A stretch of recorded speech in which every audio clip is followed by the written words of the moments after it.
Hello friends, कैसे हैं आप सब। उम्मीद है आप सब बहुत अच्छे होंगे और आपकी जो प्रिपरेशन है बहुत अच्छी चल रही होगी। तो आज की क्लास हम आपके साथ डिस्कस करने वाले हैं, जिसमें हम आपके साथ बात करेंगे आज बैलेंस ऑफ पेमेंट के ऊपर। बैलेंस ऑफ पेमेंट का जो चैप्टर है आपका, वो मैक्रो इकोनॉमिक्स का यानी 12th क्लास की जो इकोनॉमिक्स है उसका एक बहुत ही इंपॉर्टेंट चैप्टर है। इस चैप्टर में हमने दो पार्ट मतलब प्लान किए थे कि दो पार्ट में से कंप्लीट करेंगे, जिसका पहला पार्ट हमने आपके साथ डिस्कस किया था, जिसमें हमने बैलेंस ऑफ पेमेंट के बारे में जाना था कि बैलेंस ऑफ पेमेंट का कंसेप्ट क्या होता है, बैलेंस ऑफ पेमेंट में कौन कौन से ट्रांजेक्शन्स आते हैं, उसके क्या क्या कंपोनेंट्स होते हैं, वो उसमें कौन कौन से अकाउंट्स बनते हैं, उन अकाउंट्स के अंदर क्या क्या चीजें आती हैं। इन सारी चीजों पर हमने उस क्लास के में बेसिकली बात की थी। उसका जो लिंक है वो हम आपको आई बटन के अंदर प्रोवाइड कर रहे हैं, ऊपर आप जाके उसमें क्लिक करके उसको आप देख सकते हैं। उसके बाद इसको आप देखेंगे तो और कंसेप्ट बेहतर तरीके से समझ आएगा। इसके अतिरिक्त हमने आपको अकाउंटेंसी की, इकोनॉमिक्स की और बिजनेस स्टडीज की फुल प्लेलिस्ट अवेलेबल करवाई है। आप जाके हमारे चैनल पे जाइए, प्लेलिस्ट को ओपन कीजिए, सारे क्लासेस आपको एक सीक्वेंसिंग मिल जाएंगी जहां से आप उनको प्रॉपर्ली देख सकते हैं। साथ ही एक रिक्वेस्ट है आपसे, अगर आपने चैनल को सब्सक्राइब ना किया हो तो उसे एक बार जरूर सब्सक्राइब कर लें, ताकि हमारे अपकमिंग लेक्चर्स आपको मिलते रहें। तो चलिए फटाफट से आज की क्लास को स्टार्ट करते हैं। देखिए, तो सबसे पहले तो हम ये जान लेंगे कि हम लोग आज क्या पढ़ने वाले हैं इस क्लास में। तो देखिए, हम लोग कुछ चीज़ों पर डिस्कशन करेंगे आपके साथ। जैसे सबसे पहले हम आपके साथ बातचीत करने वाले हैं आज कि difference between balance of payment and balance of trade, इसमें क्या डिफरेंस है इस पर बात करेंगे। बैलेंस ऑफ पेमेंट में सरप्लस और डेफिसिट का पूरा क्या केस है इसको जानेंगे। बैलेंस ऑफ पेमेंट के डिसइक्विलिब्रियम होने के क्या क्या कॉजेज होते हैं उसको देखेंगे। ऑटोनोमस ट्रांजेक्शन्स क्या होते हैं, अकोमोडेटिंग ट्रांजेक्शन्स क्या होते हैं, और ऑटोनोमस और अकोमोडेटिंग आइटम्स जो होते हैं उनके बीच के डिफरेंसेस को भी हम आज की क्लास में आपके साथ क्लियर करेंगे। तो काफी इंपॉर्टेंट क्लास है, इसमें इन सब चीजों पर आज हम आपके साथ बात करने वाले हैं। अब देखिए, सबसे पहले तो आपको जानना है कि बेसिकली बैलेंस ऑफ पेमेंट होता क्या है। तो बैलेंस ऑफ पेमेंट को समझने के लिए हम क्या करेंगे, सबसे पहले एक चार्ट की हेल्प से मैं इस पूरे कंसेप्ट को समझाने की कोशिश करता हूं, क्योंकि यहाँ तक का जो मामला है वो थोड़ा सा टेक्निकल है। बहुत टेक्निकल मैं नहीं कहूंगा, हाँ, लेकिन अगर आप इस चार्ट को आप समझ जाएंगे तो मुझे भरोसा है कि इस कंसेप्ट को बढ़िया तरीके से समझने में आपको हेल्प मिलेगी और आपके लिए काफी ज्यादा ये हेल्पफुल रहेगा। इसीलिए मैं एक छोटा सा है चार्ट बना रहा हूँ और उसको जरा आप समझने की कोशिश कीजिएगा। और मेरा अपना अनुभव कहता है कि इस चार्ट को अगर हम ठीक से समझ लें तो फिर दिक्कत आगे शायद कोई होनी नहीं चाहिए। देखिए, आपने पढ़ा था कि बैलेंस ऑफ पेमेंट के अंदर हम लोग जो अकाउंट्स बनाते हैं वो दो अकाउंट्स बनते हैं। एक बनता है आपका करंट अकाउंट और एक जो आपका बनता है वो क्या बनता है, कैपिटल अकाउंट। ये तो आपको याद ही होगा, एक करंट अकाउंट हम लोगों ने सीखा था और एक हमने क्या सीखा था, कैपिटल अकाउंट सीखा था पहली वाली क्लास में। ये भी हम लोगों ने जाना था कि करंट अकाउंट के अंदर कौन कौन से आइटम्स लिखे जाते हैं और कैपिटल अकाउंट के अंदर क्या क्या आइटम लिखे जाते हैं। फिर आपने ये भी सीखा था कि डेबिट में क्या लिखा जाता है, क्रेडिट में क्या लिखा जाता है, ये सब आपने पहली क्लास में सीखा था। तो जो करंट अकाउंट वाला पोर्शन है, करंट अकाउंट वाले पोर्शन के अंदर बेसिकली जो चीजें आती हैं वो चार आती हैं। अगर आप इनको प्रॉपरली क्लासीफाई करें तो इसमें चार चीजों को शामिल किया जाता है। वो कौन सी चार चीजें हैं पहले उस पर जरा बात कर लेते हैं। तो सबसे पहले एक होता है जिसे हम बोलते हैं विजिबल। विजिबल का बेसिकली मतलब होता है जिन्हें हम देख सकते हैं, छू सकते हैं, महसूस करते हैं, यानी कि जो प्रोडक्ट्स होते हैं आपके, जो कमोडिटीज होती हैं, वो कायदे से अगर आप देखें तो विजिबल के अंदर आती है। विजिबल का मतलब जिन्हें आप देख सकें, छू सके, महसूस कर सके, वो विजिबल है। इनविजिबल का मतलब है जिसे आप ना ही तो देख सकते हैं, ना ही छू सकते हैं, ना ही महसूस कर सकते हैं, उसे हम क्या बोलते हैं, इनविजिबल बोलते हैं। एक एग्जाम्पल के तौर पे समझने के लिए हम लिख लेते हैं कि इसके अंदर क्या आती है, सर्विसेज आती है। ये तो भाई आपके आगे कौन से आइटम, इनविजिबल आ गए। इसके अलावा भी इसके अंदर कुछ आइटम्स आते हैं, उनके नाम भी हम लोग आगे भी लिख लेंगे। दो आइटम इसके अंदर और आते हैं, कौन कौन से दो आइटम आते हैं उनको जान लेते हैं। एक आपका जो आइटम आता है उसे हम लोग बोलते हैं unilateral transfer. Unilateral transfer, unilateral transfer का मतलब ये होता है कि वो सारे ट्रांजैक्शंस जो कि वन साइडेड ट्रांजैक्शन होते हैं, एक पार्टी आपको कुछ देती है, उसके बदले में आपको उसे कुछ देने की आवश्यकता नहीं है। जैसे कि आपको एक किसी ने गिफ्ट दे दिया, आपको कहीं से डोनेशन मिल गई, कहीं से आपको ग्रांट मिल गई, ये सारे ट्रांजैक्शन आपके यूनिलेटरल ट्रांजैक्शंस के अंदर शामिल किए जाते हैं। ऐसे ही एक ट्रांजैक्शन और है, उसे भी हम लोग इसी में कैरी कर लेते हैं। एक जैसे मान लीजिए हमने ट्रांजैक्शन इसके अंदर लिख दिया, जिसका हम नाम इसका जो नाम है आपका रिसिप्ट एंड पेमेंट टू और फ्रॉम अब्रॉड। यानी या तो आपको विदेशों से पैसा मिल रहा है, जो भाई हमारे देश के लोग कुछ फॉरेन में काम कर रहे हैं तो वो पैसा कमा रहे हैं, या तो हम विदेशों से पैसा कमा रहे हैं या हम विदेशों के लोगों को पैसे दे रहे हैं, वो जो ट्रांजैक्शंस होंगे उनका जो इनफ्लो और आउटफ्लो होगा वो भी आपका इसके अंदर शामिल किया जाता है। तो ये तो आप जान गए कि करंट अकाउंट के अंदर जो ट्रांजैक्शन होते हैं वो बेसिक 4 ट्रांजैक्शन होते हैं, 4 बड़े कंपोनेंट्स हैं जो करंट अकाउंट के अंदर लिखे जाते हैं। यह बात समझ में आ रही ना? ठीक, चलिए आगे बढ़ते हैं। इसी तरीके से जो आपका विजिबल है, तो विजिबल का भी क्या होता है, एक्सपोर्ट होता है और इंपोर्ट होता है। भाई विजिबल जो है, विजिबल का भी एक्सपोर्ट होगा और विजिबल का इंपोर्ट भी होगा। ऐसे ही आपका जो सर्विसेज है जिसे हम इनविजिबल बोल रहे हैं, तो इनविजिबल के अंदर भी इसका भी एक्सपोर्ट होगा और इनविजिबल का भी इंपोर्ट होगा। सर्विसेज हमको मिलेंगी, सर्विसेज हम प्रोवाइड भी करेंगे। यूनिलेटरल ट्रांसफर में ऐसा भी होगा कि इसमें हमारे पास इनफ्लो भी होगा। भाई किसी को अगर किसी ने हमको गिफ्ट दिया है तो क्या हमको नहीं वहां देना पड़ता होगा? तो डेफिनेटली कभी कभी हमें भी देना पड़ता होगा, इसमें भी इनफ्लो आउटफ्लो आते हैं। इसी तरीके से जो रिसिप्ट एंड पेमेंट है, तो रिसिप्ट एंड पेमेंट में भी कुछ रिसिप्ट हमको वहां से मिल रही है, कुछ रिसिप्ट हमें वहां को देना है। तो इसमें भी कायदे से आप देखें तो एक क्या होगा, इनफ्लो होगा, मतलब क्रेडिट आइटम होगा, और एक आपका जो हो जाएगा वो आउटफ्लो हो जाएगा। तो हमें सबका क्या करना है, बैलेंस कैलकुलेट करना होता है। हम क्या करते हैं, जो एक्सपोर्ट हुआ इंपोर्ट हुआ, तो एक्सपोर्ट माइनस इंपोर्ट करके हम क्या करते हैं, बैलेंस को कैलकुलेट कर लेते हैं। वैसे इनफ्लो और आउटफ्लो का भी हम बैलेंस निकालते हैं। अब जरा मेन जो मुद्दे की बात है वो यहीं से समझनी है, उसको जरा पकड़ने की कोशिश कीजिएगा। इसको इसके लिए मैंने कलर भी चूज किया है दूसरे कलर का। देखिए जो विजिबल आइटम्स हैं आपके, सॉरी इनविजिबल के अंदर एक्सपोर्ट और इंपोर्ट का जो डिफरेंस होता है उसे हम बोलते हैं बैलेंस ऑफ ट्रेड। क्या बोलते हैं, बीओटी बोलते हैं। दोबारा समझिएगा, एक्सपोर्ट और इंपोर्ट जो है किसके, विजिबल आइटम के, उसके बीच के डिफरेंस को हम क्या बोलते हैं, बैलेंस ऑफ ट्रेड बोलते हैं। इसी तरीके से एक्सपोर्ट और इंपोर्ट जो है आपका इनविजिबल का, उसे हम लोग बोलते हैं बैलेंस ऑफ इनविजिबल। उसे हम बैलेंस ऑफ ट्रेड नहीं बोलते, उसे हम क्या बोलते हैं, उसे बोलते हैं बैलेंस ऑफ इनविजिबल। क्लियर है ये बात को समझिए। यानी कि जो इनविजिबल का जो एक्सपोर्ट इंपोर्ट है उसके बीच के डिफरेंस को हम बोलते हैं बैलेंस ऑफ इनविजिबल। इसके अतिरिक्त यूनिलेटरल का इनफ्लो आउटफ्लो का जो बैलेंस होगा, और रिसिप्ट एंड पेमेंट टू और फ्रॉम अब्रॉड का जो बैलेंस होगा, उन सबको जब हम टोटल कर लेंगे, यानी इन चारों आइटम को हम क्या करेंगे, टोटल कर लेंगे। टोटल हमने क्या क्या किया है जरा गौर कीजिएगा। हम इसमें क्या क्या टोटल करने वाले हैं, इसको हम यहाँ पे लिख रहे हैं, पहले समझिएगा फिर इसके आंसर पे आएंगे। सबसे पहले तो हम लिख रहे हैं विजिबल का जो डिफरेंस था वो क्या था, बैलेंस ऑफ ट्रेड। उसके बाद हमने क्या लिखा, उसके बाद हमने इसके अंदर लिखा होगा बैलेंस ऑफ इनविजिबल। नेक्स्ट हमने इसी के अंदर लिखा होगा क्या, यूनिलेटरल ट्रांसफर। शॉर्ट में मैं लिख रहा हूं, ठीक है। और नेक्स्ट जो आइटम इसके अंदर फोर्थ वाला आएगा आपका, वो कौन सा होगा, वो होगा आपका रिसिप्ट एंड पेमेंट। आर और पी मैंने लिख दिया है। रिसिप्ट एंड पेमेंट आपके जो होंगे टू और फ्रॉम अब्रॉड, इनका जो भी बैलेंस आपका निकला होगा वो, यानी इन चारों के अगर बैलेंस को हम टोटल कर दें तो जो टोटल आपका निकलेगा उसको क्या बोलेंगे, उसे हम लोग बोलेंगे बैलेंस ऑफ करंट अकाउंट। उसे क्या बोलेंगे, balance of current account. Current account को शॉर्ट में लिख लेते हैं, current account, balance of current account. कितनी बात बताओ पहले समझ में आई कि नहीं, इतनी बात क्लियर हुई?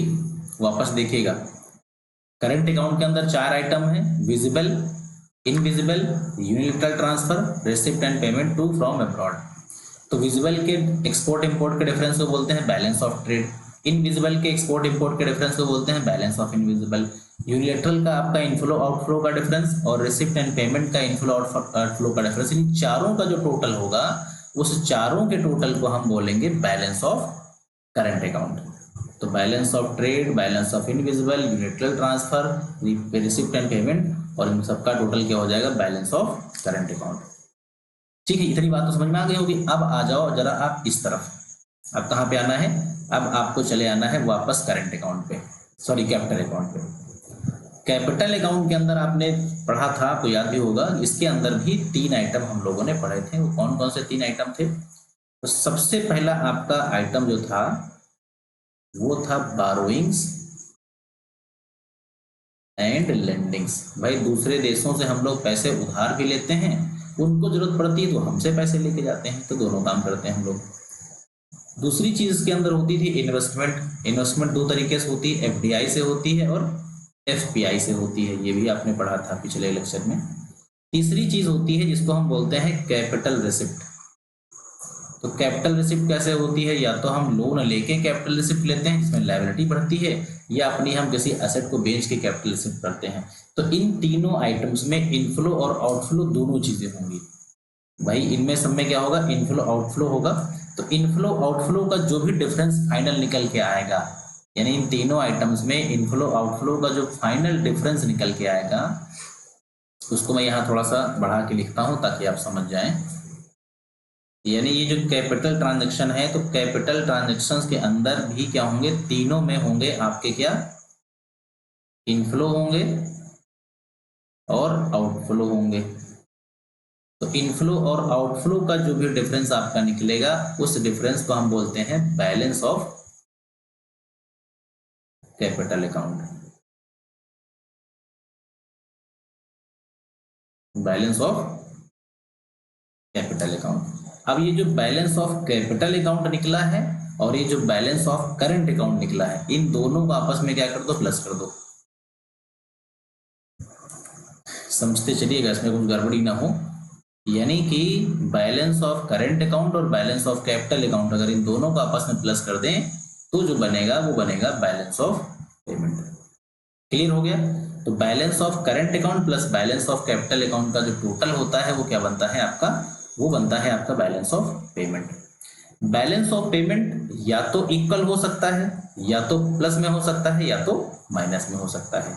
तो इक्वल कब होगा, इक्वल जब होगा आपका, जब करंट अकाउंट का बैलेंस और कैपिटल अकाउंट के बैलेंस बराबर होंगे तो इक्वल होगा। इसी तरीके से दोनों में डिफरेंसेस हो सकते हैं, जिसको हम बैलेंस ऑफ पेमेंट डिसइक्विलिब्रियम बोलते हैं। तो उस चीज को आगे हम अब क्या करेंगे, डिटेल में डिस्कस करेंगे। कंसेप्ट आपको समझ में इसका डेफिनेटली यहाँ तक आ गया होगा। तो मेरी कोशिश यही थी कि इस बेसिक बातें आप तक जो है वो पहुंच जाए, उसके बाद आपकी कहानी आपके साथ डिस्कस की जाएगी। क्लियर है ना? तो बैलेंस ऑफ पेमेंट और बैलेंस ऑफ ट्रेड का जो बेसिकली मतलब होगा आपको समझ में आ गया होगा। ठीक है, अब फटाफट से हम क्या करते हैं, इसकी कंडीशंस को देख लेते हैं। बाकी आपने इसमें सब पढ़ ही लिया हुआ है, ये सब कुछ मैंने आपको बता दिया। तो थोड़ा सा अगर चाहे तो मैं रिपीट करा देता हूँ फिर से। तो देखिए बैलेंस ऑफ ट्रेड में क्या बताया गया है, कहा गया balance of trade is the difference between the export and import of goods. तो गुड्स का मतलब क्या होता है, विजिबल्स होता है। तो इंपोर्ट एक्सपोर्ट गुड्स का जो डिफरेंस होता है उसे बैलेंस ऑफ ट्रेड बोलते हैं। और बैलेंस ऑफ ट्रेड में अगर क्रेडिट साइड ज्यादा होगी तो पॉजिटिव आएगा, और इसी तरीके से डेबिट साइड ज्यादा होगी तो क्या आएगा, नेगेटिव आएगा। तो पॉजिटिव का मतलब सरप्लस हो गया, नेगेटिव का मतलब क्या हो गया, डेफिसिट हो गया। ठीक है, ये था बैलेंस ऑफ ट्रेड के बारे में। तो balance of trade equals to export of goods minus import of goods, इसके बीच का डिफरेंस क्या होगा, बैलेंस ऑफ ट्रेड हो जाएगा। ठीक है, बार बार वही बात यहाँ बताने की कोशिश की जा रही, बट आप उस चीज को समझ रहे हैं, क्योंकि मैंने वहां पे कोशिश ही इसीलिए करी थी कि वो चीज आपको क्लियर हो जाए। तो वहां से वो कंसेप्ट की क्लैरिटी हो गई है। अब सीधे आप इसके एक बार फटाफट से डिफरेंसेस को देख लेंगे, और डिफरेंसेस के बाद आगे का जो मामला है उसको समझने की कोशिश करेंगे। क्लियर है?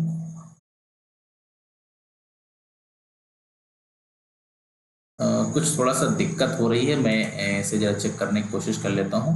आपका जो व्हाइट बोर्ड है अभी विजिबल हो रहा था, but due to some reason वो इनविजिबल हो गया। अब देखिए विजिबल इनविजिबल पढ़ते पढ़ते यार व्हाइट बोर्ड तक गड़बड़ा गया, तो बड़ा गजब का खेल है। बट कोई दिक्कत नहीं है, चीज़ें सुधरने में ज़्यादा दिक्कत नहीं आती, ये टाइम से ठीक हो जाती हैं। अभी सही हो गया है, वापस से हम लोग पहुँच रहे हैं उस जगह पे जिस जगह की तलाश थी, जो हम लोग पढ़ना चाह रहे थे। तो आप लोग बिल्कुल एग्जैक्टली उसी जगह पर पहुंच गए हैं जहां से हमने छोड़ा था, और ये जो समस्या थी आपकी वो मे भी रिजॉल्व हो गई है। ठीक, चलिए वापस से देखते हैं। देखिए अगर आप डिफरेंसेस की बात करें यहाँ पे, तो बेसिकली जो डिफरेंसेस में सबसे पहला जो बेसिक डिफरेंस है आपका वो उसके मीनिंग का है। तो बैलेंस ऑफ पेमेंट जो होता है वो आपका क्या एक स्टेटमेंट है जिसमें ऑल ट्रांजेक्शन्स आते हैं। कहाँ किसके किसके बीच में ऑल ट्रांजेक्शन्स आते हैं, जो आपके एक कंट्री की जो डिफरेंट एंटिटीज होते हैं और जो आउटसाइड द वर्ल्ड है उनके बीच में जो डिफरेंट एंटिटीज हैं उन सभी के बीच में जो ट्रांजेक्शन्स होते हैं उन सारे ट्रांजेक्शन्स को हम लोग किसके अंदर लिखते हैं, बैलेंस ऑफ ट्रेड में लिखते हैं। बैलेंस ऑफ पेमेंट जो होता है export and import of goods के बीच का जो डिफरेंस होता है वो बेसिकली बैलेंस ऑफ पेमेंट होता है। ये चीज क्लियर है, आगे बढ़ते हैं। आगे अगर आप बढ़ेंगे इसमें तो कंपोनेंट्स की अगर हम बात करें तो कंपोनेंट्स में आपने भी देखा था, कंपोनेंट्स पे तो काफी बातचीत हो ही रही थी पिछले कुछ टाइम से, अभी तक जो भी पढ़ा गया उन्हीं सब चीजों पर बात कर रहे थे। तो बैलेंस ऑफ पेमेंट के अंदर basically visible item, invisible item, unilateral transfer, capital transfer, ये सारे के सारे बैलेंस ऑफ पेमेंट में शामिल होते हैं। बैलेंस ऑफ ट्रेड की बात करें तो इसमें सिर्फ और सिर्फ विजिबल आइटम्स ही आते हैं। रिकॉर्ड की बात करें तो इसके अंदर कैपिटल नेचर के ट्रांजैक्शंस जो होते हैं आपके रिकॉर्ड होते हैं, इंक्लूड किए जाते हैं। इसमें सिर्फ और सिर्फ गुड्स को ही इंक्लूड किया जाता है। कैपिटल ट्रांसफर और ट्रांजैक्शंस ये जो आपका नेक्स्ट बेसिस है आपका, इसमें बात करें तो all transactions of capital nature are included. Capital nature के जितने ट्रांजैक्शंस हैं वो सब आते हैं। इसमें कैपिटल नेचर के ट्रांजैक्शंस को हम इग्नोर करते हैं, सिर्फ हम किसको लिखते हैं, गुड्स को लिखते हैं। स्कोप की बात करें तो चूंकि बैलेंस ऑफ पेमेंट का वाइडर स्कोप है और इसका जाहिर है कि नैरो स्कोप होगा। इकोनॉमिक व्यू की बात करें तो बैलेंस ऑफ जो पेमेंट होता है वो एक क्लियर व्यू देता है, लेकिन ये बहुत ही पार्शियल व्यू देता है। क्योंकि गुड्स को ही इसने बैलेंस ऑफ ट्रेड ने कंसीडर किया है तो जाहिर है जो भी इंफॉर्मेशन आएगी बहुत ही एक्यूरेट नहीं होगी। रिजल्ट की बात करें तो जो रिसिप्ट एंड पेमेंट होते हैं वो बैलेंस ऑफ पेमेंट के द्वारा दिखाए जाते हैं, लेकिन इसमें बैलेंस ऑफ पेमेंट जो होता है सिर्फ और बैलेंस ऑफ जो ट्रेड होता है वो फेवरेबल और अनफेवरेबल भी हो सकता है, बैलेंस भी हो सकता है। तो जो क्लियर पिक्चर है वो बैलेंस ऑफ ट्रेड नहीं बताता, वो सिर्फ बैलेंस ऑफ पेमेंट बताने का काम करता है। ठीक है, तो अगर हम सेटलमेंट की बात करें तो अगर अनफेवरेबल बैलेंस ऑफ पेमेंट होता है तो उसे हम सेटल कहाँ से करते हैं, उसे हम फेवरेबल बैलेंस ऑफ पेमेंट से सेटअप करते हैं। और ट्रेड की बात करें तो अनफेवरेबल बैलेंस ऑफ ट्रेड को आप फेवरेबल बैलेंस ऑफ ट्रेड से भी सेटल कर सकते हैं। क्लियर है, यहाँ तक तो क्लियर हो गया होगा सब कुछ। इसके बाद अगर आप नीचे और पढ़ेंगे तो अब कुछ चीजें हैं जो आपको समझनी है। तो बैलेंस ऑफ पेमेंट में सरप्लस हो सकता है, डेफिसिट हो सकता है, ये दोनों चीजें क्या होती हैं इनको आपको समझना है। ठीक है, 3 केसेस होते हैं, तीनों केसेस पर जरा गौर कीजिएगा और गौर करेंगे तो सब कुछ बहुत बढ़िया से क्लियर हो जाएगा। पहली चीज, अगर कैपिटल अकाउंट का बैलेंस प्लस करंट अकाउंट का बैलेंस अगर 0 आता है तो जो अमाउंट होगा आपका वो कैसा होगा, वो बेसिकली बैलेंस हो जाएगा। यानी कि अगर कैपिटल अकाउंट का बैलेंस और करंट अकाउंट के बैलेंस का टोटल 0 आएगा तो जो बीओपी होगा, बैलेंस ऑफ पेमेंट होगा, वो कैसा होगा, वो बैलेंस्ड होगा। अगर मान लीजिए capital account plus current account का जो बैलेंस है वो 0 नहीं है, ग्रेटर है, पॉजिटिव वैल्यू है, यानी कि capital account plus current account equals to या ग्रेटर देन 0, 0 से ज्यादा होगी तो बैलेंस ऑफ पेमेंट कैसा होगा, सरप्लस होगा। तीसरा जो इसमें केस निकल के आता है वो आता है कि बैलेंस ऑफ पेमेंट आपका नेगेटिव यानी डेफिसिट कब होगा, जब कैपिटल अकाउंट का plus balance plus current account का बैलेंस 0 से क्या होगा, कम होगा। 0 ज्यादा होगा यानी वो नेगेटिव चला जाएगा तो वो बेसिकली आपका क्या हो जाएगा, डेफिसिट चला जाएगा। ठीक है, तो सरप्लस भी हो सकता है, डेफिसिट भी हो सकता है और बैलेंस्ड भी हो सकता है। ये तीनों अप्रोचेस आपको देखने को मिल सकती हैं। अब सबसे पहले सरप्लस वाली अप्रोच को समझने की कोशिश करते हैं। अगर सरप्लस आता है तो ये क्या बताता है, इकोनॉमी के लिए क्या चीज इंडिकेटर है। तो सरप्लस आना एक जो है एक इकोनॉमी के लिए फेवरेबल सिचुएशन है। ये बताता है कि companies export is more than it's import. अगर किसी भी देश का बैलेंस ऑफ पेमेंट सरप्लस में है तो उसका ये इशारा है कि उस देश की फेवरेबल सिचुएशन है, वहां का एक्सपोर्ट ज्यादा है, इंपोर्ट कम है। ठीक है, country can create more capital, company क्या कर रही, ज्यादा कैपिटल क्रिएट कर रही ताकि वो ज्यादा डोमेस्टिक प्रोडक्शन कर सके। ऐसे में ऐसा हो सकता है कि वो देश शॉर्ट टर्म ग्रोथ को भी अचीव कर सकता है। ठीक है, तो payment made by country is certainty less than the receipt. इसका ये भी मतलब है कि हमने इस साल पेमेंट कम किए हैं, रिसिप्ट हमने ज्यादा रिसीव करी है। दूसरे शब्दों में ये कहें कि हमारे जो फॉरेन करेंसी के इनफ्लोज हैं वो बढ़े हैं और आउटफ्लो हमारे जो है वो घटे हैं, और हमारी क्रेडिट साइड ग्रेटर होगी, डेबिट साइड कम होगी। ये सिचुएशन बताता है कौन, सरप्लस। तो सरप्लस में है तो सब कुछ बढ़िया होगा भाई, आपका एक्सपोर्ट ज्यादा होगा, इंपोर्ट कम होगा। ठीक है, करंटली आपने रिसिप्ट ज्यादा करी है, पेमेंट कम करे हैं, इनफ्लोज ज्यादा है, आउटफ्लोज कम है, यही सब कुछ होगा तभी तो आप पॉजिटिव में आएंगे। लेकिन अगर इसके ठीक आप नेगेटिव में चले जाएं तो इसका अपोजिट हो जाएगा। अगर इसको यहां से समझें तो current account plus capital account का टोटल रिसिप्ट वो ग्रेटर होगा किससे, करंट अकाउंट प्लस कैपिटल जो अकाउंट है उसके पेमेंट से, तब आपका सरप्लस होगा। यानी आपकी जो रिसिप्ट साइड है, मोटा मोटा अगर आप इसको समझें तो रिसिप्ट ग्रेटर होगी किससे, पेमेंट से, तभी सरप्लस में आएंगे। डेफिसिट में इसका ठीक उल्टा कर दीजिए। डेफिसिट में क्या है, डेफिसिट में आपके जो पेमेंट वाला साइड होगा वो ज्यादा हो जाएगा और रिसिप्ट वाला साइड जो होगा वो कम हो जाएगा। तो वो सिचुएशन किसी कंट्री के लिए अनफेवरेबल सिचुएशन होती है। ये अनफेवरेबल सिचुएशन होगी, आपके इंपोर्ट ज्यादा होंगे, एक्सपोर्ट कम होंगे, स्पेंडिंग ज्यादा होंगी, रिसिप्ट कम होंगी, और इंपोर्ट का पेमेंट ज्यादा होगा, एक्सपोर्ट की इनकम कम होगी। ठीक है, तो ये बेसिकली क्या है, आपको जो भी पेमेंट कर रहे हैं आप विदेशों में वो ज्यादा कर रहे हैं, पैसा मिल बाहर से कम रहा है, क्रेडिट साइड कम होगी, डेबिट ज्यादा होगी, फॉरेन करेंसी का आउटफ्लो क्या हो गया, एक्सीड कर गया है, इनफ्लो कम हो गया है। ठीक उसका अपोजिट कर दीजिए, तो current account plus capital account का जो टोटल रिसिप्ट होगी वो करंट अकाउंट प्लस कैपिटल के पेमेंट से क्या होगी, कम होगी। पेमेंट ज्यादा है, रिसिप्ट कम होगी, तो बेसिकली जो निकलेगा वो निकलेगा बैलेंस ऑफ पेमेंट का डेफिसिट। ठीक है, अब जब डेफिसिट निकलता है तो देश की सरकार क्या करती है उसको जरा समझ लीजिए एक लाइन में। इसमें क्या होता है, हमारे देश के अंदर एक ऑफिशियल रिजर्व होता है। तो जब हम माइनस में आते हैं तो सबसे पहले हम क्या करते हैं, जो हमारे पास इसके पहले जब हम पॉजिटिव में रहे होंगे तो हमने अपने उस पॉजिटिव वाले अमाउंट को अपने ऑफिशियल रिजर्व अकाउंट जो कि आरबीआई बनाता है वहां पे उसको हमने ट्रांसफर कर दिया होगा। अब जब हम नेगेटिव में आएंगे तो सबसे पहले उसी रिजर्व में से हम क्या करेंगे, नेगेटिव वैल्यू को माइनस करेंगे। अगर वो वैल्यू वहां से माइनस हो गई तो वेल एंड गुड है, नहीं माइनस होती है तो हम आईएमएफ से क्या करते हैं, इसके लिए लोन लेने का काम करते हैं। क्लियर है ना ये चीज। अब ये जो गोल्ड रिजर्व होता है हमारा ऑफिशियल रिजर्व, इसके अंदर 5 करेंसीज आती हैं, उन 5 करेंसी को इंक्लूड करके रिजर्व बनाया जाता है। क्लियर है, तो इसमें पूरी चीजें आपको बताई गई हैं। बेसिकली कहा गया है तो सबसे पहले हम क्या करते हैं, ऑफिशियल रिजर्व अकाउंट से इसको हम डिक्रीज करने की कोशिश करते हैं, वहां से नई चीजें बन पाती हैं तब हम मॉनेटरी अथॉरिटी से परमिशन लेके हम इंटरनेशनल मॉनेटरी फंड से इसके लिए लोन भी सैंक्शन करवाते हैं। ठीक है, तो ये चीजें आपको इसमें जाननी जरूरी थी। अब इसके क्या क्या कॉजेज होते हैं, वो कौन कौन से रीजंस हैं जिन रीजंस की वजह से आपका जो बैलेंस ऑफ पेमेंट है वो डिसइक्विलिब्रियम होता है। बैलेंस ऑफ पेमेंट आखिर डिसइक्विलिब्रियम होता क्यों है, यानी कि ये बैलेंस ना होके नेगेटिव या सरप्लस होने के रीजन क्या है। तो ब्रॉडली इसके 3 रीजंस हम लोग पढ़ते हैं। सबसे पहले इसके जो रीजन होते हैं वो इकोनॉमिकल फैक्टर हैं। इकोनॉमिकल फैक्टर में इन्फ्लेशन आ सकता है, उससे दिक्कत हो सकती है, ट्रेड साइकिल से हो सकता है, डेवलपमेंट एक्टिविटीज से हो सकता है, कॉस्ट स्ट्रक्चर हो सकता है, और अवेलेबिलिटी ऑफ इंपोर्ट सब्स्टिट्यूट हो सकता है। पॉलिटिकल फैक्टर में गवर्नमेंट की पॉलिसी हो सकती है, पॉलिटिकल इनस्टेबिलिटी हो सकती है, ठीक है, डेमोन्स्ट्रेशन इफेक्ट हो सकते हैं सोशल फैक्टर में, क्रॉस बॉर्डर बाइसेस हो सकते हैं, और changes in the taste and preference in fashion, ये सारी चीजें इसके लिए जिम्मेदार हो सकती है। एक एक करके इन सबको समझने की कोशिश करते हैं और उसके बाद हम लोग आगे देखेंगे कि और इसमें क्या क्या चीजें भी पढ़नी है। तो भाई इकोनॉमिक फैक्टर में इन्फ्लेशन, अब इन्फ्लेशन कैसे बैलेंस ऑफ पेमेंट पर इंपैक्ट डालता है ये भी जानना आपके लिए जरूरी है।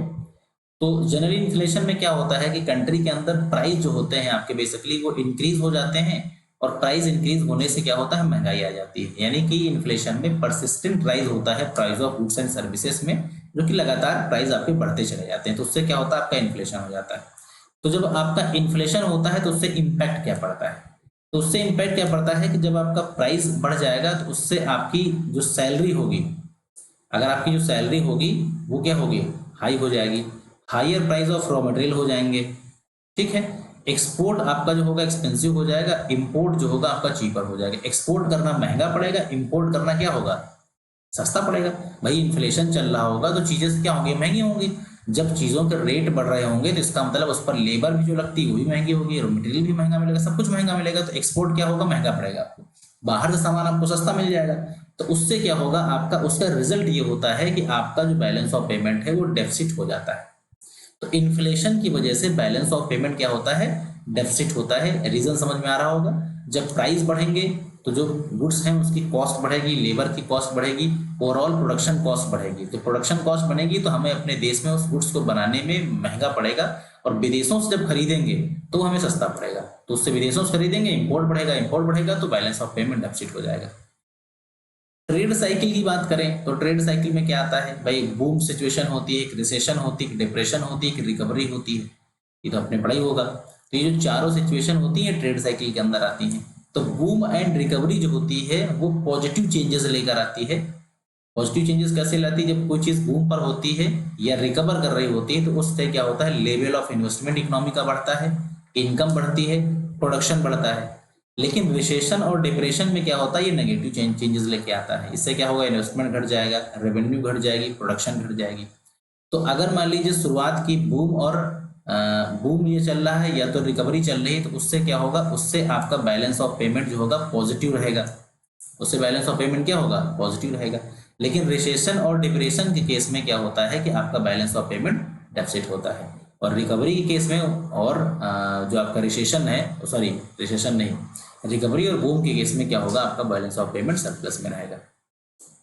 डेवलपमेंट एक्टिविटीज की बात करें हम लोग, तो इंडिया जो है एक डेवलपिंग नेशन है। तो हमारे देश में जब डेवलपिंग नेशन है तो हमें बहुत सारी चीज़ों का इंपोर्ट करना पड़ता है, गुड्स एंड सर्विसेज हमारे देश में ज़्यादा बाहर से इंपोर्ट होती हैं। तो उसके परिणाम ये होते हैं कि हमारा इंपोर्ट बढ़ेगा, इंपोर्ट बढ़ने से हमारा जो बैलेंस ऑफ पेमेंट होगा वो डेफिसिट में चला जाएगा। विदेश से इंपोर्ट बढ़ेगा तो हमारा कैपिटल का जो अमाउंट होगा बढ़ेगा, तो उससे क्या होगा, हम नेगेटिव में चले जाएंगे, डेफिसिट में चले जाएंगे। कॉस्ट स्ट्रक्चर या आपका जो बिजनेस पार्टनर है वो चेंज होते हैं, तो उससे भी बैलेंस ऑफ पेमेंट पे क्या होता है, इम्पैक्ट पड़ता है। यानी कॉस्ट ऑफ प्रोडक्शन जो होता है वो बेसिकली एक इकोनॉमी के अंदर बहुत ही इंपॉर्टेंट रोल प्ले करता है। उसी से आपकी जो एक्सपोर्ट की कॉस्ट होती है वो चेंजेस होती है। तो जब आप कॉस्ट ऑफ प्रोडक्शन बढ़ेगा तो एक्सपोर्ट की कॉस्ट क्या हो जाएगी, बढ़ जाएगी। एक्सपोर्ट की कॉस्ट बढ़ेगी तो एक्सपोर्ट क्या होगा, कम हो जाएगा। एक्सपोर्ट कम हो जाएगा तो बैलेंस ऑफ पेमेंट डेफिसिट हो जाएगा। इसका ठीक अपोजिट क्या हो सकता है, अगर बहुत अच्छी टेक्नोलॉजी आ जाए तो प्रोडक्शन कॉस्ट क्या हो जाएगी, आपकी कम पड़ जाएगी। गुड्स एंड सर्विसेज ज़्यादा बना सकते हैं कम पैसों में, जब कम पैसों में बनाएंगे तो उसे ज़्यादा एक्सपोर्ट करेंगे, एक्सपोर्ट करेंगे तो आपकी क्या होगी, आपका इनफ्लो बढ़ेगा, इनफ्लो बढ़ेगा तो बैलेंस ऑफ पेमेंट क्या होगा, सरप्लस में हो जाएगा। एक एक चीज़ को अगर आप कनेक्ट करके समझते चलेंगे तो आपके लिए ये जो चैप्टर है बहुत आसान लगेगा, आपको बहुत ज़्यादा दिक्कत नहीं आएगी। दूसरी चीज़ है इम्पोर्ट का सब्स्टिट्यूट तलाशिए आप अपने यहाँ। जैसे जो चीज़ हम विदेशों से खरीदते हैं उसको हम यहाँ खुद बनाना स्टार्ट कर दें, तो जब खुद बनाना स्टार्ट करेंगे तो हमारा इंपोर्ट क्या होगा, धीरे धीरे इंपोर्ट कम हो जाएगा। इंपोर्ट कम हो जाएगा, एक्सपोर्ट हमारा बढ़ता रहेगा। उससे क्या होगा, हमारी इनफ्लो बढ़ेगी, आउटफ्लो कम होगी। और जब इनफ्लो बढ़ेगी, आउटफ्लो कम होगी तो अगेन हम बैलेंस ऑफ पेमेंट में क्या आएंगे, सरप्लस में आ जाएंगे। क्लियर है ये? पॉलिटिकल फैक्टर को भी जान लेते हैं, जैसे गवर्नमेंट की पॉलिसी। तो कभी कभी क्या होती है, गवर्नमेंट की पॉलिसी होती है कुछ खास चीज़ों को डेवलप करने के लिए। तो गवर्नमेंट की पॉलिसी बेसिकली क्या करती है, वो मतलब किसी ना किसी टारगेट को बना के चलती है कि हमें ये काम करवाना है। अब मान लो कोई सरकार है जो बेसिकली इंपोर्ट का फेवर कर रही है तो बैलेंस ऑफ पेमेंट क्या होगा, डेफिसिट हो जाएगा। और कोई सरकार एक्सपोर्ट का फेवर कर रही है तो उससे क्या होगा, बैलेंस ऑफ पेमेंट आपका सरप्लस में चला जाएगा। तो गवर्नमेंट का भी अपने आप में एक बहुत बड़ा इसमें रोल होता है। पॉलिटिकल इनस्टेबिलिटी भी एक इंपॉर्टेंट रोल प्ले करती है। जैसे कि मान लीजिए कोई सरकार है जो खुद ही इम्बैलेंस है, वही नहीं समझ में आ रहा है कि सरकार अगले साल किसकी आएगी, उसके बाद किसकी रहेगी, या गठबंधन की मान लो सरकार है। तो ऐसे केसेस में क्या होता है, इनस्टेबिलिटी के केस में क्या होता है, आपके पेमेंट अननेसेसरी आपके बढ़ जाते हैं। पेमेंट बढ़ जाएंगे, कैपिटल रिसिप्ट आपकी जो हो जाएगी रिड्यूस हो जाएगी, तो आपका बैलेंस ऑफ पेमेंट डेफिसिट होगा। लेकिन सरकार जब स्टेबल होती है तो उस केस में आपके रिसिप्ट बढ़ती हैं, पेमेंट वगैरह आपके जो होते हैं वो बेहतर हो जाते हैं। तो उससे क्या होगा, आप एक्सपोर्ट में आपका फायदा होगा, सरप्लस आप कह सकते हैं। सोशल फैक्टर की बात करें तो डिमॉन्स्ट्रेशन इफेक्ट। डिमॉन्स्ट्रेशन इफेक्ट का मतलब है कि हम लोग लगातार जो वेस्टर्न कल्चर है, जो विदेशी कल्चर है, उसको लगातार फॉलो करते चले जा रहे हैं। विदेशी चीज़ों को हम लोग क्या कर रहे हैं, ज़्यादा कंज्यूम कर रहे हैं। तो विदेशी की चीज़ों को कंज्यूम करेंगे तो इम्पोर्ट बढ़ेगा, इम्पोर्ट बढ़ेगा तो उसका रिजल्ट क्या होगा कि हमारा बैलेंस ऑफ पेमेंट एडवर्स यानी डेफिसिट हो जाएगा। तो अगर उसी को हम लोग क्या करें, विदेशी चीज़ों पर जो डिपेंडेंसी है उसको खत्म कर दें तो हमारा जो बैलेंस ऑफ पेमेंट है वो बढ़ेगा, इंपोर्ट हमारा बढ़ेगा, एक्सपोर्ट कम हो जाएगा, एक्सपोर्ट बढ़ेगा, इंपोर्ट कम हो जाएगा, तो हम सरप्लस में आ जाएंगे। क्रॉस बॉर्डर की हम लोग बात करें तो जब बेसिकली जब क्रॉस बॉर्डर ट्रांजेक्शन आपके बढ़ जाते हैं तो चीपर एक्सपोर्ट जो होता है चीपर हो जाता है और आपका, और जो इंपोर्ट होता है वो महंगा हो जाता है। तो उससे क्या होता है, बैलेंस ऑफ पेमेंट डेफिसिट में चला जाता है। एक्सपोर्ट अगर आपको सस्ता मिलेगा, बाहर का सामान यहाँ सस्ता मिलेगा, यहाँ का सामान बाहर महंगा बिकेगा, तो उससे क्या होगा, बैलेंस ऑफ पेमेंट पे नेगेटिव इंपैक्ट पड़ेगा। और अगर लोगों का टेस्ट बदल जाए, भाई लोगों का टेस्ट एंड प्रेफरेंस बदल गया, अब लोगों को विदेशी चीजें पसंद आने लग जाए तो हमारा एक्सपोर्ट बढ़ जाएगा, एक्सपोर्ट बढ़ेगा नहीं, इंपोर्ट बढ़ेगा, इंपोर्ट बढ़ेगा तो आउटफ्लो बढ़ेगा, हम लोग नेगेटिव चले जाएंगे। अगर मान लीजिए हमें अपने देश की चीजें पसंद आने लग जाए तो हम क्या करेंगे, अपनी देश की चीजों को कंज्यूम करेंगे, एक्सपोर्ट ज्यादा करेंगे बाहर, तो हम पॉजिटिव में रहेंगे। ठीक है, तो ये कुछ बेसिकली चीजें हैं जिसका डायरेक्टली और इनडायरेक्टली इम्पैक्ट पड़ता है। अब इसके बाद कुछ चीजें और जाननी है आपको जो बहुत अहम है, जैसे अकोमोडेशन और अकाउंटिंग ट्रांजैक्शन क्या होते हैं। तो ऑटोनोमस और अकोमोडेटिंग ट्रांजैक्शन एग्जैक्टली बोलते हैं उसको हम लोग। तो ऑटोनोमस ट्रांजैक्शन क्या होते हैं बेसिकली? तो ऑटोनोमस ट्रांजैक्शंस वो ट्रांजैक्शंस होते हैं जिन ट्रांजैक्शंस का पर्पस प्रॉफिट अर्न करना होता है, ना कि बैलेंस ऑफ पेमेंट के अंदर जो गैप है आपका। बैलेंस ऑफ पेमेंट का मतलब क्या है? अगर वो डिसइक्विलिब्रियम है, पॉजिटिव या मतलब डेफिसिट में सपोज, तो उसका जो गैप है उसको दूर करने का हमारा कोई मुद्दा नहीं। हमारा मुद्दा क्या है कि हम जो ट्रांजैक्शन कर रहे हैं उससे हमें प्रॉफिट कमाना है। तो वो ट्रांजैक्शंस बेसिकली जो होते हैं, वो ट्रांजैक्शंस कैसे होते हैं? ऑटोनोमस ट्रांजैक्शंस होते हैं। आमतौर पे ये जो ट्रांजैक्शंस होते हैं वो प्राइवेट सेक्टर के द्वारा या गवर्नमेंट सेक्टर के द्वारा, दोनों सेक्टर के द्वारा लिए जा सकते हैं। ठीक है, यानी some time there are situation when the balance of payment in the deficit, in the case of government has to take the some transaction to correct it. यानी बैलेंस ऑफ पेमेंट हमारी क्या है? डेफिसिट में है, सरकार को कुछ steps लेने हैं बैलेंस ऑफ पेमेंट को पॉजिटिव करने, सही करने के लिए। तो बैलेंस ऑफ पेमेंट सरकार नहीं उस पर ध्यान है, उसका ध्यान क्या है? सरकार प्रॉफिट कमाने के पर्पस के लिए बैलेंस ऑफ पेमेंट को इग्नोर कर दिया और प्रॉफिट कमाने के लिए सरकार ने कोई स्टेप ले लिया, तो उसे हम बोलते हैं क्या? Autonomous transaction. जैसे एग्जाम्पल के लिए एग्जाम्पल से इसको समझिएगा तो आपको चीजें ज्यादा बेहतर तरीके से क्लियर हो जाएंगी। उसके बाद इसके कॉजेस और उसके बाद इसके अंदर का जो कंटेंट है वो हम लोग समझने की कोशिश करेंगे। जैसे कि मान लीजिए कोई मर्केंटाइज आपका एक्सपोर्ट है, जिसे आप एक्सपोर्ट और इंपोर्ट कर रहे हैं। जब एक्सपोर्ट और इंपोर्ट करेंगे तो इससे क्या होगा? इससे आपका प्रॉफिट बढ़ेगा। यह कैपिटल रिसिप्ट या कैपिटल लॉन्ग टर्म पेमेंट कर रहे हैं तो उससे आपका जो इम्पैक्ट पड़ेगा प्रॉफिट पे पड़ेगा, उससे बैलेंस ऑफ पेमेंट पे कोई खास इम्पैक्ट नहीं पड़ेगा। तो ये जो बेसिकली एक्टिविटी है वो कैसी है? वो आपकी ऑटोनोमस नेचर की एक्टिविटी है। क्लियर है ना? ये एक बार इसके कुछ कॉजेस को पढ़ लीजिए, ऊपर कुछ चीजें इसके रिलेशन में है जो कि इंपॉर्टेंट है आपके लिए। देखिए सबसे पहले कि ये जो ट्रांजैक्शंस होते हैं ऑटोनोमस, ये इंडिपेंडेंट होते हैं बैलेंस ऑफ पेमेंट से। इसका कोई मतलब बैलेंस ऑफ पेमेंट से नहीं है। इन ट्रांजैक्शंस को हम बोलते हैं अबव द लाइन ट्रांजैक्शन, यानी ये हम लोग बैलेंस ऑफ पेमेंट से ऊपर हटके काम कर रहे हैं, प्रॉफिट के लिए काम कर रहे हैं। These transactions can made by the private sector and government sector। ये प्राइवेट और गवर्नमेंट दोनों कर सकती है और ये आपके डिपेंड करते हैं टाइप ऑफ ट्रांजैक्शंस पे। तो ऑटोनोमस ट्रांजैक्शंस कैपिटल और करंट अकाउंट दोनों नेचर के हो सकते हैं। कैपिटल नेचर, जो करंट अकाउंट नेचर है उसमें क्या होता है? Merchandise of goods and services, यानी जो हम एक्सपोर्ट इंपोर्ट करते हैं गुड्स एंड सर्विसेज का, वो आ सकता है। और कैपिटल में क्या हो सकता है? कैपिटल में कैपिटल रिसिप्ट और कैपिटल पेमेंट आ सकते हैं। ठीक है, ये दोनों इसके बेसिकली क्या है? ऑटोनोमस के एग्जांपल्स हैं जो आपके बैलेंस ऑफ पेमेंट में इस्तेमाल किए जाते हैं। तो ये ऑटोनोमस ट्रांजैक्शन जो होते हैं बेसिकली ये रिसिप्ट तो एक्सीड कर देते हैं पेमेंट से, लेकिन बैलेंस ऑफ पेमेंट जो होता है आपका, balance of payment is considered to be surplus. बस बैलेंस ऑफ पेमेंट क्या होता है? सरप्लस में आपका कंसीडर होता है। When the autonomous payment exceed the receipt, अगर आपकी पेमेंट जो होते हैं रिसिप्ट से ज्यादा बढ़ जाएंगी तो बैलेंस ऑफ पेमेंट क्या होगा? डेफिसिट में हो जाएगा। आजकल ये बहुत कॉमन चीज है, ये आजकल बहुत तेजी के साथ परफॉर्म किया जा रहा है। एग्जाम्पल यहाँ पे आपको नीचे मिल जाएंगे कुछ। जैसे हम लोग गुड्स एंड सर्विसेज के अंदर क्या करते हैं? डील करते हैं, सेलिंग परचेजिंग करते हैं।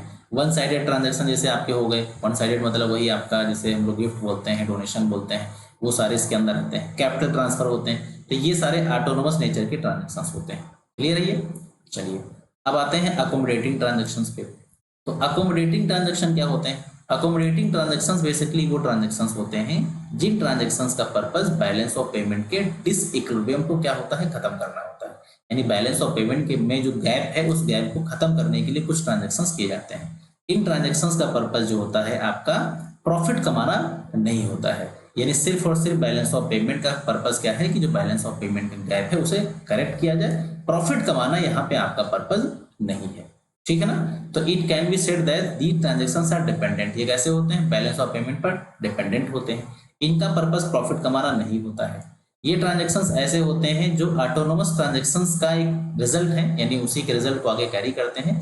This means that it made to correct the disequilibrium. Purpose क्या है? डिसइक्विलिब्रियम को करेक्ट करना है। और ये जो आपके जो ऑटोनोमस आपका क्रिएट हुआ है, ऑटोनोमस ट्रांजैक्शंस की वजह से जो डेफिसिट क्रिएट हुआ है उसी को ये सही करने के लिए किए जाते हैं। इसको हम बोलते हैं बिलो द लाइन।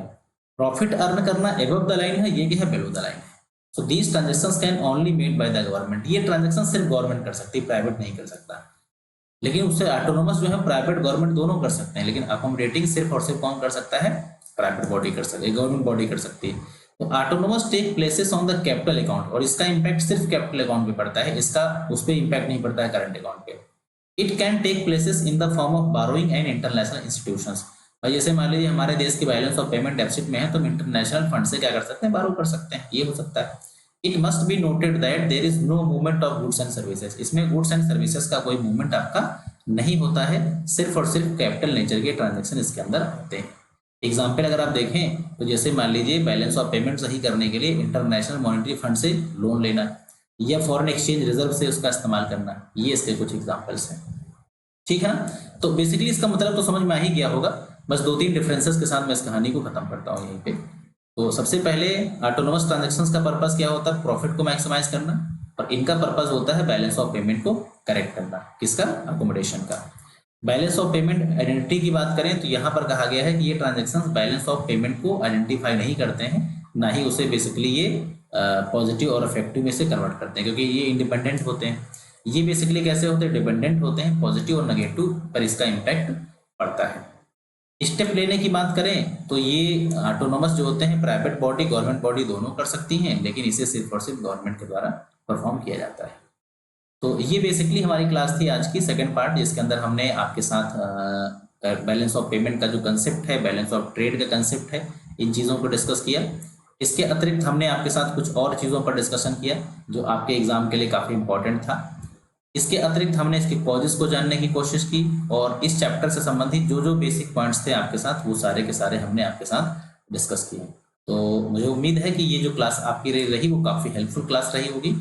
अगर आपको ये क्लास अच्छी लगी हो, वीडियो अच्छा लगा हो, तो इसे आप लाइक कर सकते हैं, अपने फ्रेंड के साथ इस वीडियो को शेयर कर सकते हैं। इसके अतिरिक्त कोई क्वेरी है तो उसे कमेंट सेक्शन के अंदर आप हमसे पूछ सकते हैं, और इसके अतिरिक्त अगर आपका कोई भी सजेशन है तो उसे भी आप कमेंट के अंदर लिख सकते हैं।